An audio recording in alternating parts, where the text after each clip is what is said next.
What I want to cover with you in this final session is just to make sure that you are aware of some of the aspects of the transition between year 11 and year 12. And I'm going to do that in the context of a unit on forces, which we will deliver early on in year 12. It's the first thing that we'll start you with when you come in September.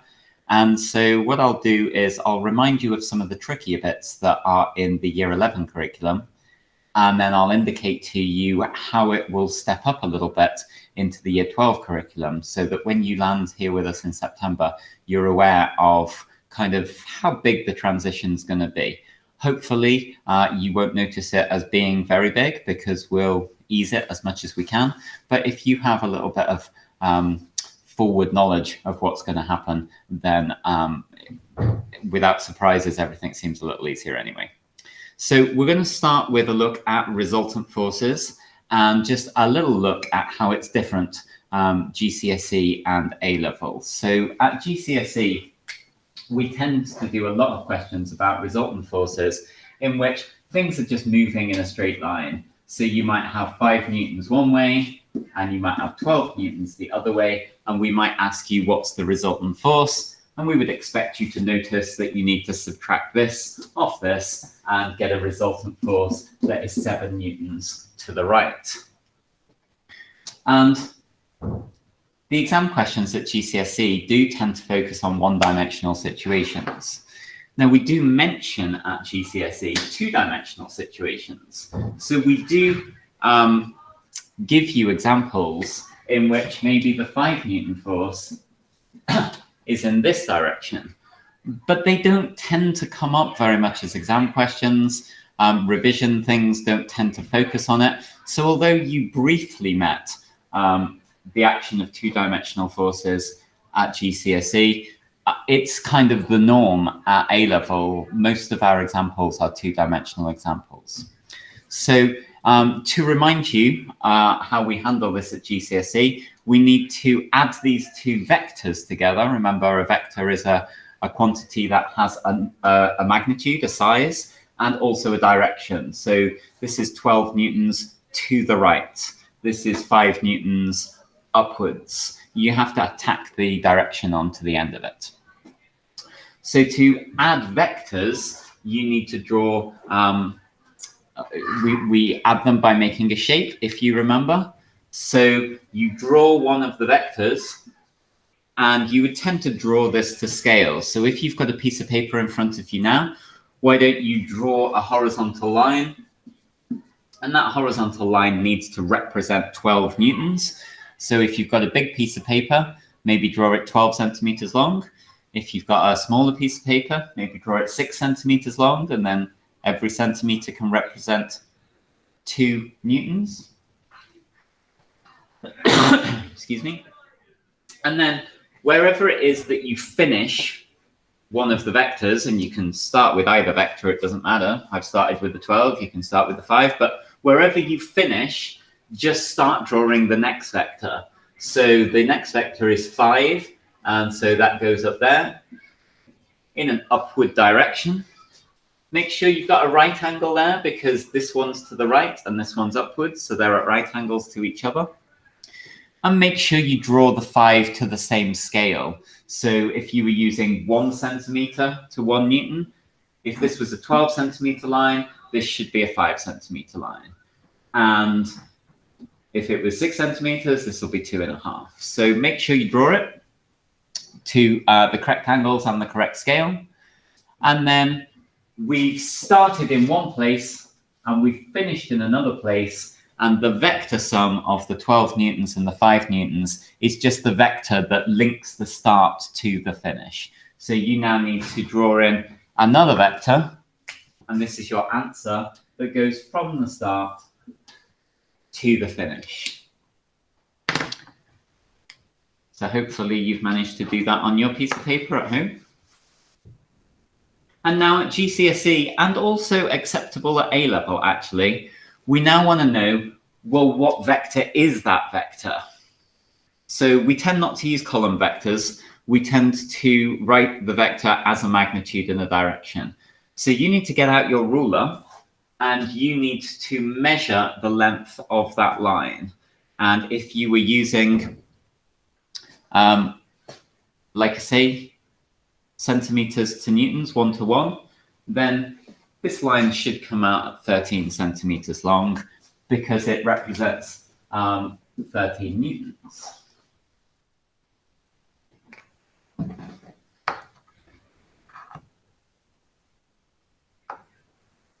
If you were using a different scale, you convert it using the scale you were using, but you should find that it still comes out at the same 13 newtons. Now I need you to get out your protractor, and I need you to measure that angle.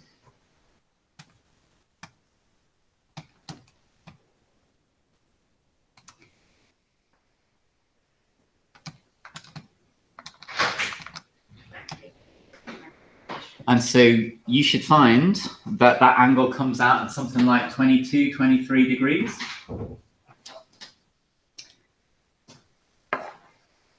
And this is a completely fine technique to use at GCSE and A-level, the scale drawing, the measuring with a ruler, measuring with a protractor. But by the time you get to A-level, you've already finished your maths GCSE, and you already know loads about right-angled triangles. So in particular, you know about Pythagoras and you know about trigonometry and SOHCAHTOA. So one step that we ask you to take as you move from GCSE to A-level is to be aware that you don't actually need to draw the scale drawing and that you can do this with Pythagoras and trigonometry. So do you want to have a little think about that for a second? See if you can get the 13 and the 22.6 without doing a scale drawing. Try and think about what you know about right-angled triangles. I'll just give you 30 seconds for that.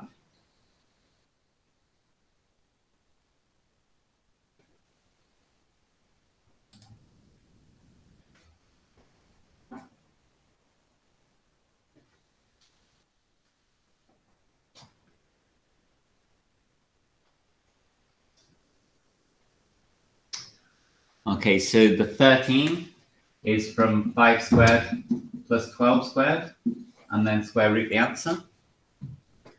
And the 22.6 you can get from any of the trigonometric functions. It's up to you. So you can have that tan of the angle is opposite over adjacent, or you can have that sine of the angle is opposite over the hypotenuse, or you can have cos of the angle is equal to the adjacent over the hypotenuse. So if you put any of those fractions into your calculator and just do inverse tan or inverse sine or inverse cos, then you should get this angle pop out as 22.6 degrees. So although it is okay to use scale drawings at A-level, we would generally expect you not to, because we would want you to acknowledge that it's faster to do this or this than it is to take out your ruler and your protractor and carefully draw the scale drawing. So you can do this if you want, but we'd like you to adopt this approach. The forces then on the block, we can replace these forces by a single force that's kind of pulling in that direction with a force of 13 newtons. And that allows us to predict which direction the block will accelerate in. Okay, so that's combining a pair of forces into a single resultant force. But also at A-level, we expect you to be able to do the reverse. Now, again, at GCSE, that tended to be done if you wanted to turn the 13 newtons back into a 5 and a 12 to get what we would call the perpendicular components, the vertical and the horizontal components of the vector, then again, we would expect you to draw a line of 13 centimeters at an angle of 22.6 degrees to the lines on your page. And then we'd expect you to draw a pair of horizontal and vertical lines, and where they meet in the corner, that would be the corner of your triangle, and then you could measure that and you could measure that. So again, at GCSE, this isn't something that we didn't mention, that you could turn a single vector into a pair of perpendicular components. It's just that we didn't dwell on it very much, and certainly in the exams, they don't examine it very much. At A-level, though, it is incredibly common to want to, what we call, resolve a single vector into its perpendicular components. And the reason that that's really common is because an aspect of our universe, which needn't be the case, but is the case, is that the three dimensions of space are independent of each other. So motion in this direction is completely independent of motion in this direction, which means that if I throw my pen up, it comes back down. But if I were to throw the pen sideways, while it's traveling sideways, it'll still go up and come down at exactly the same rate in exactly the same way. Completely irrelevant that it's traveling sideways at the same direction at the same time. And so because our three dimensions of space appear to be in our universe completely independent of each other, it often simplifies three-dimensional problems hugely by just treating each dimension one at a time. And we take care of what's happening in X, and we take care of what's happening in Y, and occasionally, but not very often at A-level, we'll have Z as well for the third direction.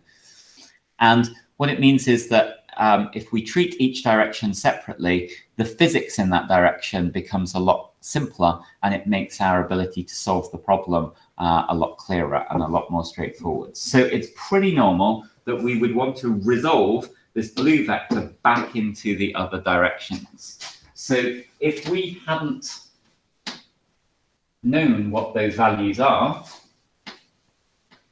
but we had been told that there is a force of 13 newtons at an angle of 22.6 to the horizontal, then you would need to use trigonometry to resolve it.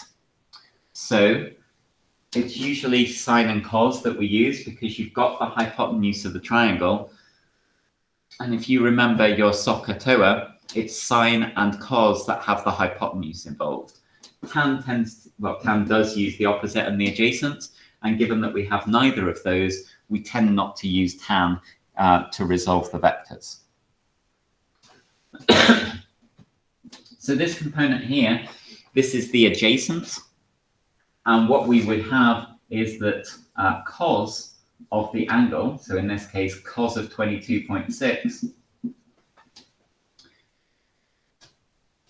that will be equal to the adjacent, which is what we want, divided by the 13. And so if we multiply up both sides of the equation by 13, then we find that our adjacent is 13 multiplied by cos of the angle. Likewise, if we look at the opposite, we've got that sine of the angle is equal to the opposite divided by 13. And so if we multiply both sides of the equation by 13, we end up with that as being our side. So it's quick if you can remember it, that when you're resolving a vector, if you're resolving it through the angle, then you want to multiply by cos. This one is not resolving it through the angle, so the pen's going away from the angle to get this side here. So as we go away from the angle, we're going to use sine. So some people remember the phrase cos to close as if it's a door. So if you're closing this door, which magically shrinks into the hole, as you close this door through the angle, you use cos to close. If you're opening the door away from the angle, then you don't use cos, you use the other one, sine. So earlier on in year 12, we're going to get you really familiar with resolving vectors. And it won't just be force vectors that we're resolving. It'll be velocity vectors, acceleration vectors. Any vector can be resolved into its components. And we would like you to become comfortable with taking the value of the vector and multiplying it either by cos or by sine. And you choose which one depending on the angle. So if you're going to swing it through the angle, cos. If you're going to swing it away from the angle, sine. Okay, let's have a little look at some differences between some exam questions at GCSE and A-level. So I'm going to share my screen with you, and we'll start with a GCSE question.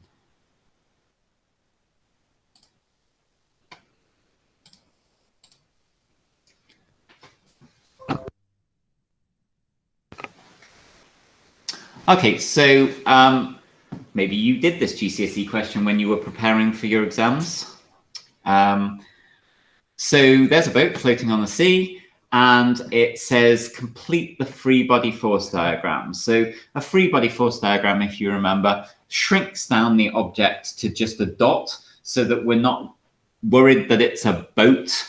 We just shrink all of the atoms in the boat down to a point that would be located at what we call the center of mass, if you remember, or sometimes the center of gravity. We just pretend all of the atoms have been crushed into one little dot, and that's going to represent the boat for us. And then all of the forces that are going to appear on the boat appear to act at that point. So as you might expect, from the center of gravity and the center of mass, whichever way you want to call it, that's where the gravity arrow is attached. So here is the force due to gravity, the weight force, and it's attached to the center of mass, and it's pointing downwards. And what they want you to do is to complete the diagram. So this boat is, you're told, is stationary. And so as a stationary boat, in particular, it's remaining stationary. And it's the remaining stationary that's more important than the stationary bit, because if it's remaining stationary, that means it's not accelerating. And if it's not accelerating, we would hope that you remember that all of the forces on it vector sum to 0. So there's only one force on it at the moment. If we want the forces to sum to 0, we're going to need not to have a blue line at all. It needs to have a length of 0. Hopefully you've got both of my feeds on your screen, by the way, the screen that I'm sharing and my camera. Usually they're side by side, one just a little smaller than the other. You can toggle between them by just tapping if you're on your phone, or if you're on a computer, if you just unhide the people pane on the right-hand side of the screen, you'll see my name at the top of the list twice. One's a camera feed and one's the presentation that I'm sharing. So you can just click the little drawing pin to pin the one that you want to look at the moment. So I'm just pointing at the board at the minute. So if you're not looking at the camera feed, just toggle to that. We need to look at how we can get two lines so that they sum to 0. So at the moment, we've got a force downwards, and we're going to need a force back upwards again, which is going to lie on top of it, but I'll draw it side by side so you can see it. So that we start here, and then we come down, and we go back up again, and we finish in the same spot. So in order to complete this diagram, we would need to draw a vertical line upwards from the dot, and it would need to be the same length as the one that's already in the picture. So we would have the dot there with the existing arrow downwards, and we would need to draw one upwards that is exactly the same length, so that when they vector sum to 0, it sums to 0. Okay, so they've given us the scale of this diagram. So if this was printed on a piece of paper so that it came out the right size, we would be able to use our ruler to measure the length of that arrow and turn it into a number of newtons. And so again, we're back to the scale drawing idea and using our rulers. Note also that in this example, currently at the moment, it's a one-dimensional example. So we're only talking about the vertical direction. We're not interested in anything sideways. And again, that's common for GCSE. So if we wanted to, we could measure the length of that arrow, and that would be the weight force. And then we could divide it by 9.8 to get the mass, and that would give us our answer. We won't do that now.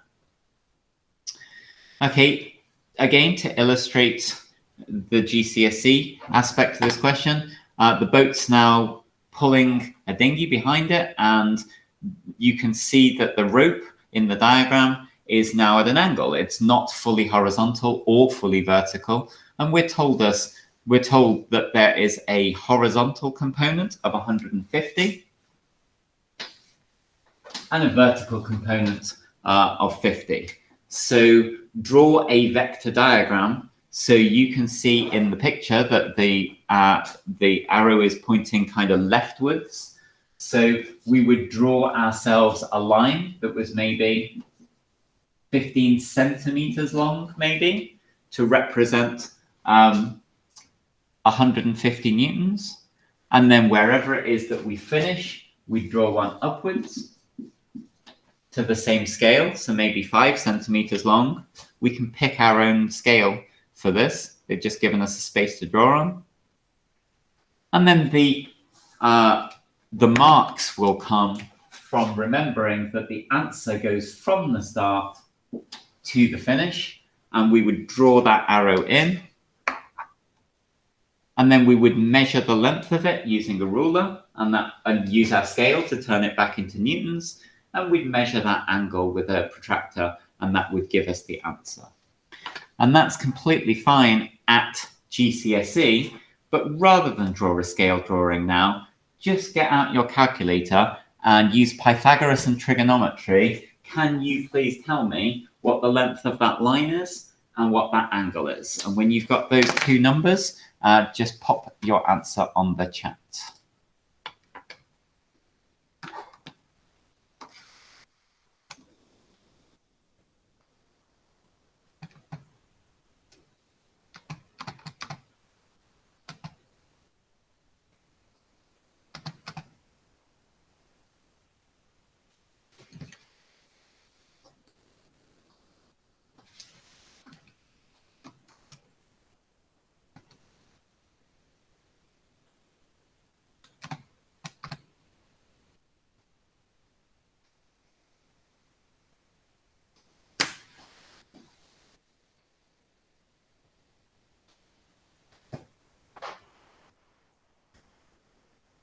Okay, so people are being a little bit shy.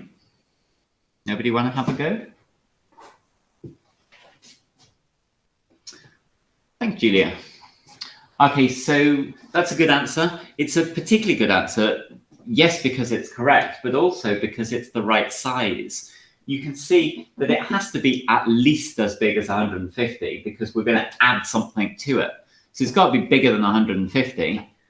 But it's not going to be as big as 200 because it would be 200 if the 50 was in this direction, and it's not.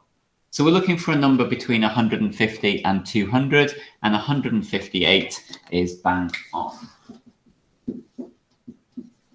Then we just need an angle there. Anybody got an angle for me?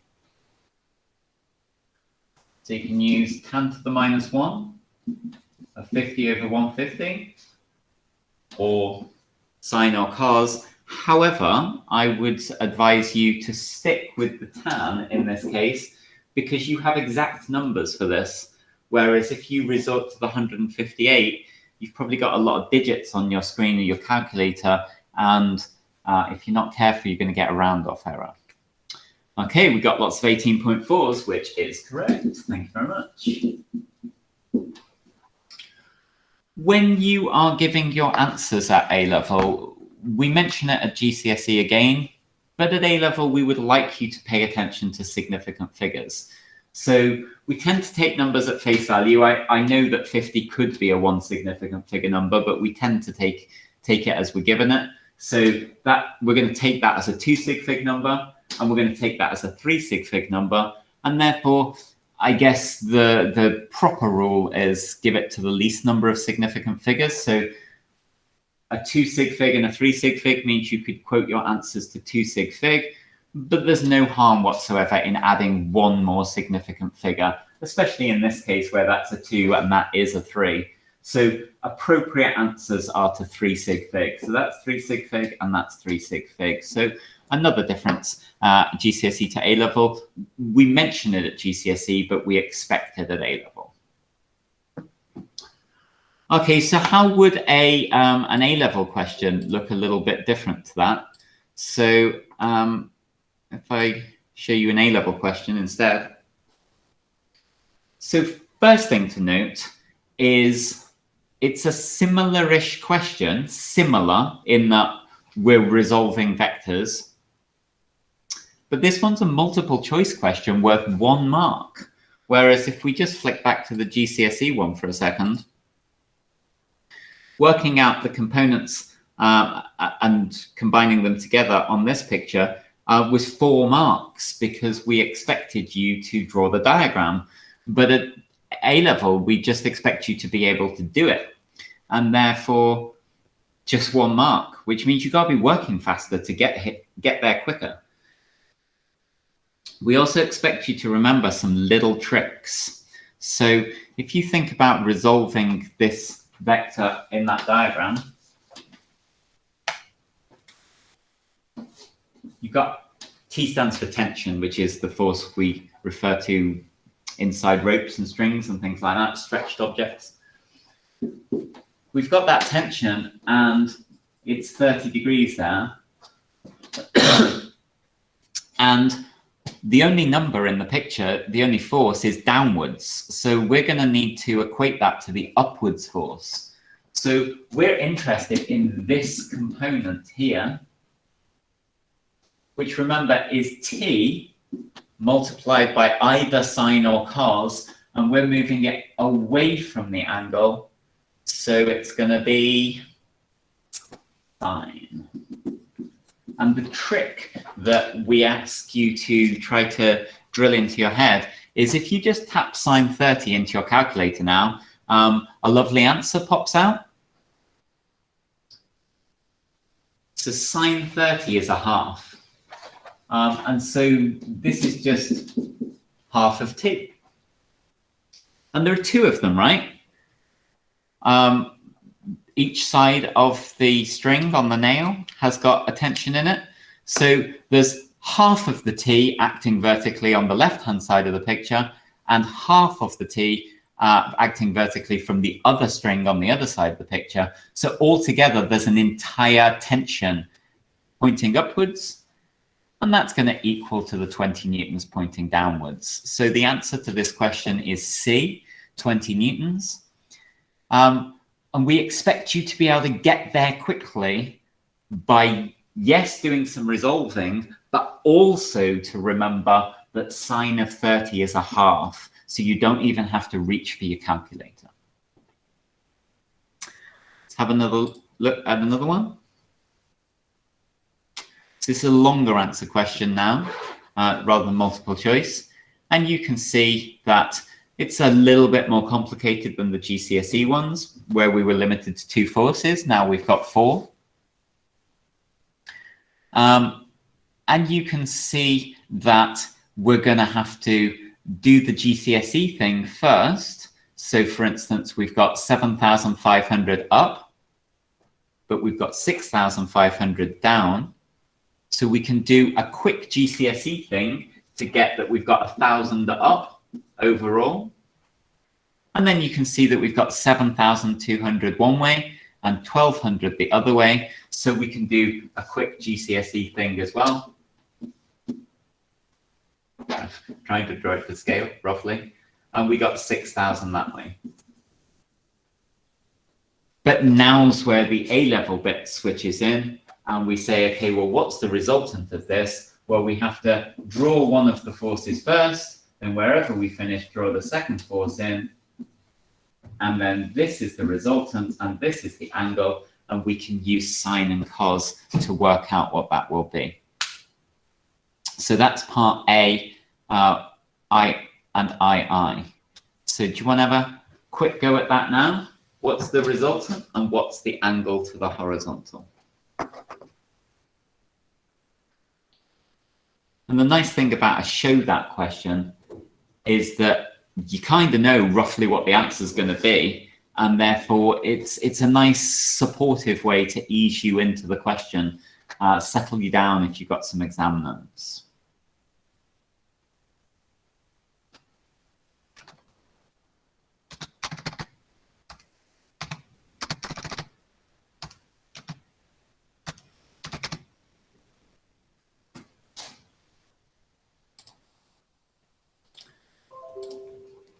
Okay, so when you do the Pythagoras bit, you've got 6,000 squared plus 1,000 squared, and on your calculator, it's going to come out at 6,083. And in the show that question, we would expect you to give one or two significant figures more than they've asked you to show. So they've asked you to show 6100, and when you actually calculate it, you can see it rounds to 6100, but we would expect to see that number written in your answer to prove that you really did do the calculation. And when the examiner's marking your work, they'll be scanning for this number. It's just proof that you did know how to do it. Working out the angle, again, you could use this number, but you'll get a round off error if you're not careful while you're doing it. So much easier to stick to tan, and tan to the -1 of a sixth, which apparently is 9.46 degrees.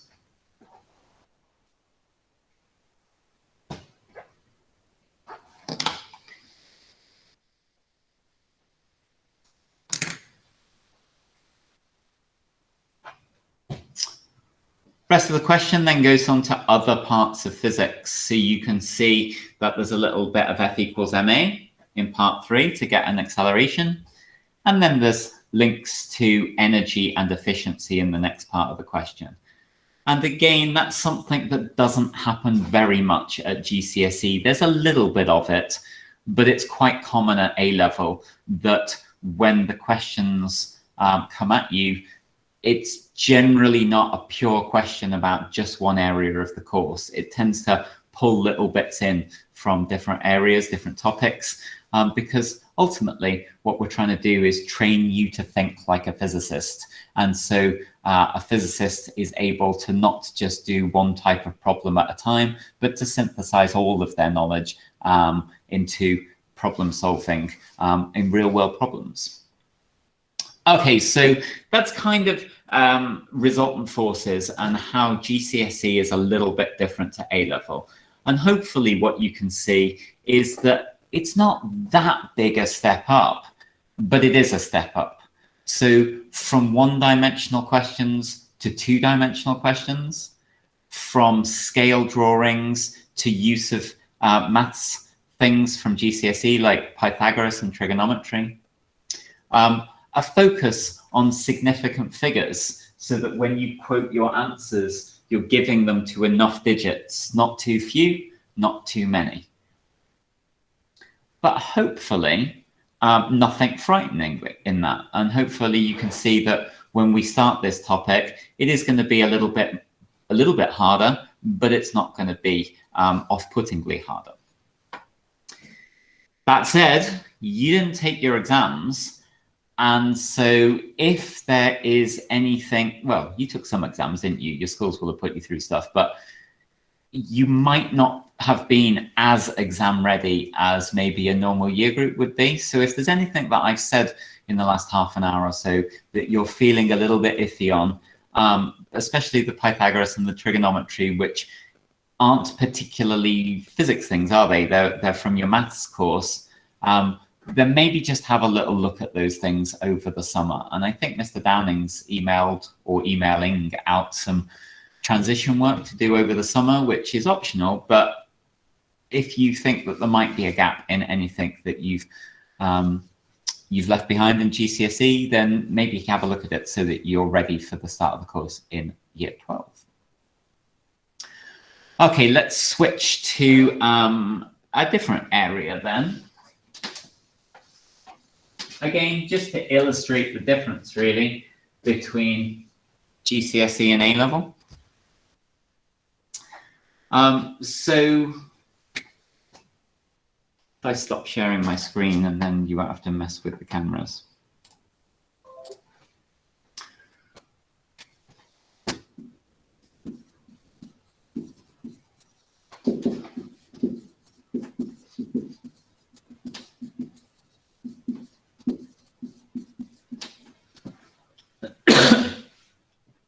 Okay, so that's a formula that will be familiar to you from GCSE. And what it's talking about is that if forces move objects, then there is a consequence to that beyond the object moving to a different place. During the motion from A to B with the action of the force, something else will change, not just the separation. So for instance, the object might be traveling faster when it gets to its destination, or it might be vertically higher, having traveled against the force of gravity, or it might be at the same speed and the same, in that it might end up stationary, and it might be at the same height, but perhaps something somewhere is warm. So maybe the tires are warm or the ground is warm. And this additional change, the gain in height or the gain in speed or the gain in temperature, whatever that additional change is associated with a force moving an object from A to B, that force is going to be of a predictable size. So the car can't be traveling at any speed when it gets to its destination. The speed it will be traveling at depends on the force that was pushing it and how far it pushed it for. Likewise, any gain in height will be a very definite gain in height. Any gain in heat anywhere will be a predictable, calculatable gain in heat. And so this formula, this thing that we call the work done, it's kind of the size of the effect. So we can now take this work done and we can say, right, that's going to become speed. So we can dig the speed out of it by saying that the speed is 2 lots of work done divided by the mass and square rooted. Or we can say that, okay, we'll take that work done and it's going to turn into a gain in height. And the gain in height is going to be the work done divided by the weight of the object.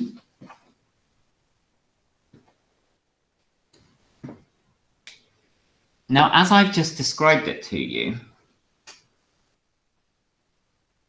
you can see very much that this concept of work done is an intermediary step, that we're just temporarily calculating a value that we're then going to feed into a second calculation to get a speed, or a second calculation to get a gain in height. But that's not how it's presented to you generally at GCSE. The examiner at GCSE is just trying to get you to become familiar with words and formulae, and there's less joining up of the concepts at GCSE, which is hopefully addressed at A-level. So another conceptual difference between GCSE and A-level is that we do try to give you a reason for all of the calculations you do and try to make it clear to you that concepts like this aren't important in their own right. They're just a stepping stone to an ultimately finding an answer to a real world question. If you're wondering where these formulas come from and you can't see it, we usually write this formula like this. And we call it the kinetic energy formula. And we usually write this formula like this. And we call it the gravitational potential energy formula. And that's nice at GCSE because it fits nicely on a formula sheet and you can make a nice summary table in your books.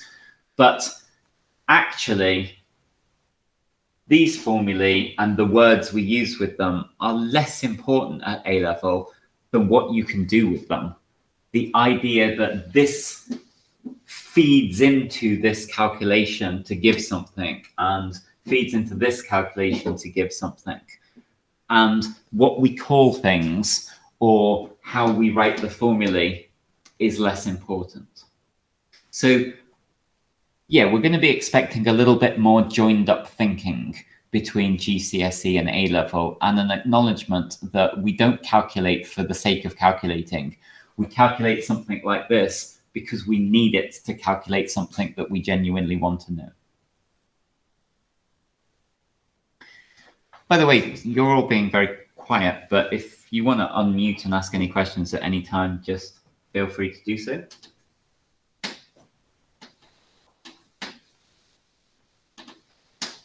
So yeah, in terms of preparing for year 12, be familiar with those energy style calculations that you met at GCSE. Be familiar with your formulae. I was very upset to be marking some of this year's year 12 work recently and found that one of them didn't know the formula for kinetic energy, which was slightly disappointing. So know your formulae for the kinetic energy and the gravitational potential energy and the elastic potential energy and the work done, but also be ready to manipulate those formula in a way that maybe you didn't do very much of at GCSE. Another thing that we do at A level is to maybe place a little bit more emphasis on not what's happening now, but what's happening over a period of time. So this will give you the energy excuse me, associated with a force that has moved an object a particular distance. But most of the time, that's not actually the case, is it? If you think of an engine in a car, it's constantly moving the car over a prolonged period of time. We don't generally think of a car as only being at A and then later on at B. We often want to know about what's happening to the car as it travels from A to B on its journey. And so we often want to introduce a kind of time element into this formula. And there are lots of different ways of doing that, but one way of doing that is to just divide by the time, because we know that if we divide by distance by time, it becomes the speed or the velocity. But of course, to maintain the equal sign here, we would need to divide both sides by time as well. Now, if we do that, we can write this side of the formula as force times velocity. And then this side of the formula, if you remember all those equations we asked you to memorize at GCSE, work done divided by time, it's really just transfer of energy divided by time. It's how many joules are being transferred per second. We've got a word for that. It's the power. Now, we might have mentioned this formula, unlikely, but we might have done, at GCSE. But actually at A level, this formula gets more use than this one does, because this one is more to do with what's happening at an instant in time, the destination of the journey, whereas this one tends to be what's happening during the journey. And real world situations tend to focus more on stretching things out over time rather than just focusing on what happens at the end. So we'll spend some time with this formula and making sure you know how to use it. And I think I've got an example of that. So let's have a little look.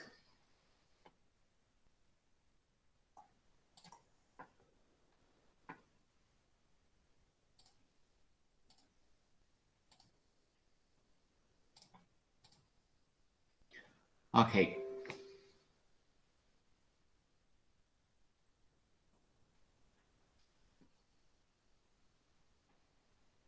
So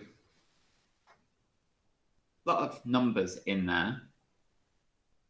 The formula you're going to need are on your video feed on my board. Just have a little look at how you might tackle that, because again, remember at A level this is a 1-mark multiple choice question.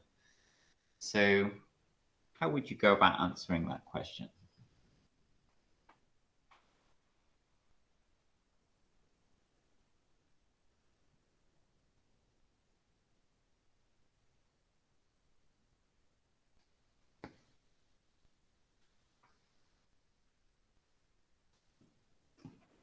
You can use either of these formulas, your choice.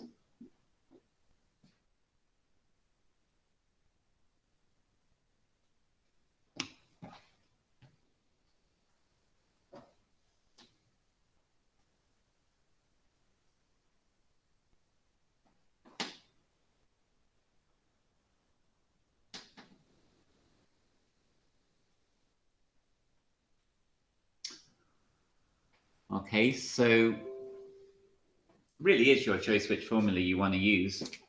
In both cases, the force bit is 500. So if you just want to go straight to the answer with the work done, you just need the distance that has been moved. And the thing is traveling at 72 kilometers per hour.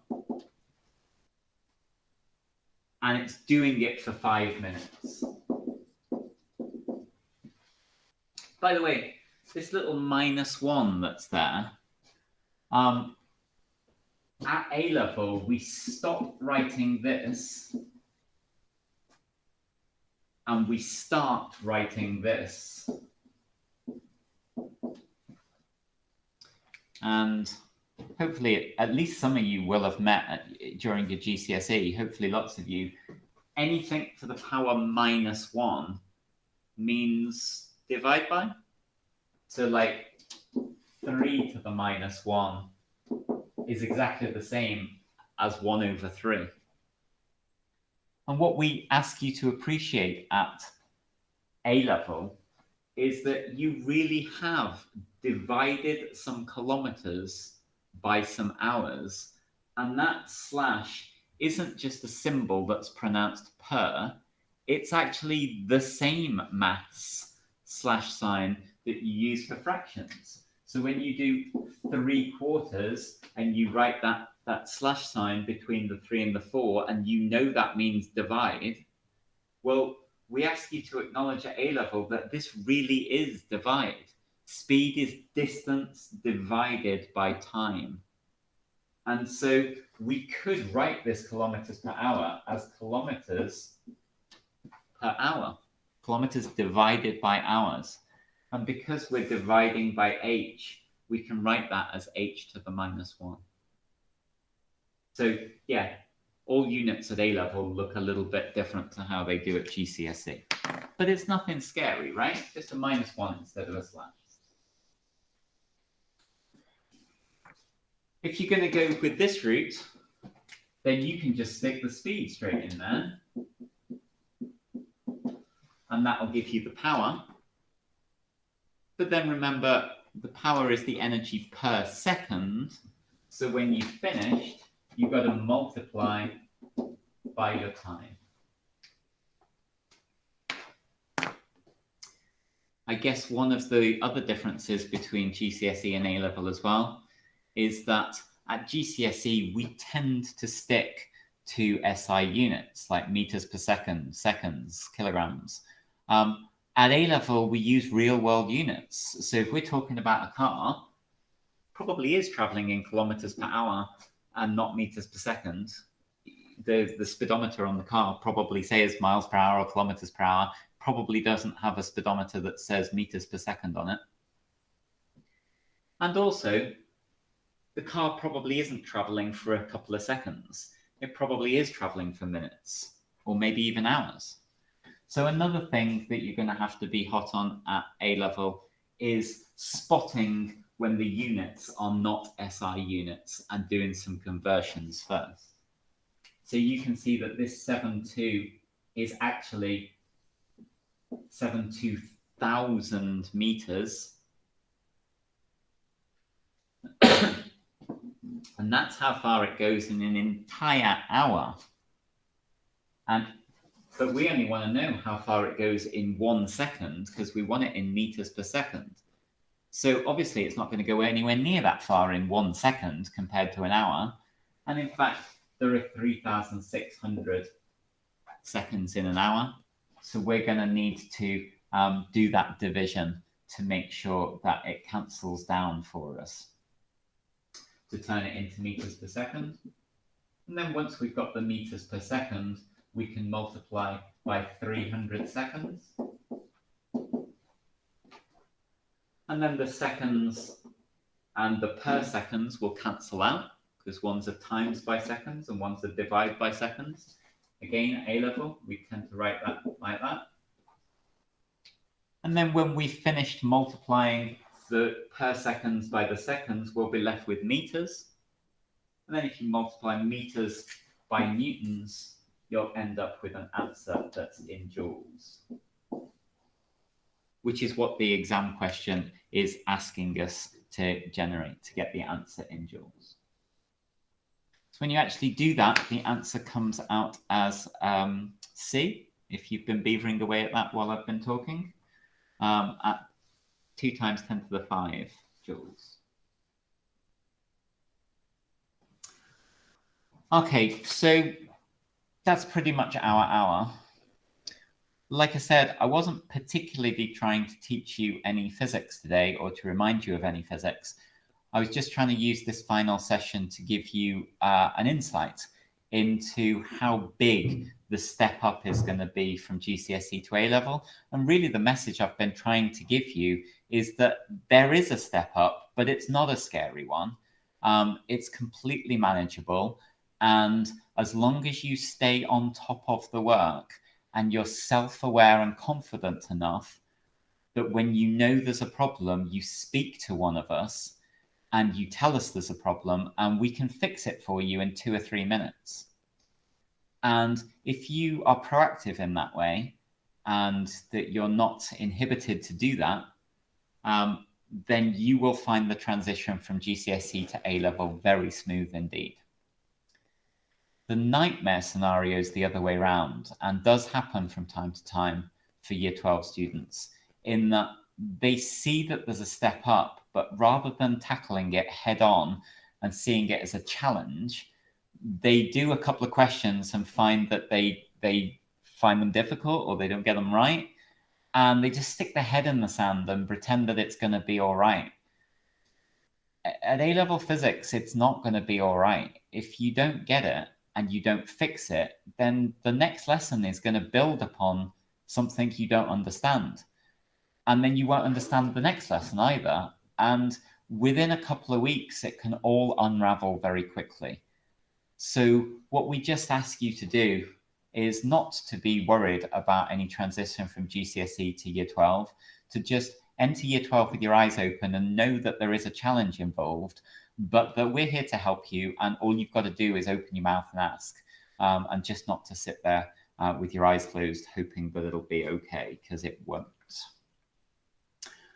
Okay, I think I'm going to stop there.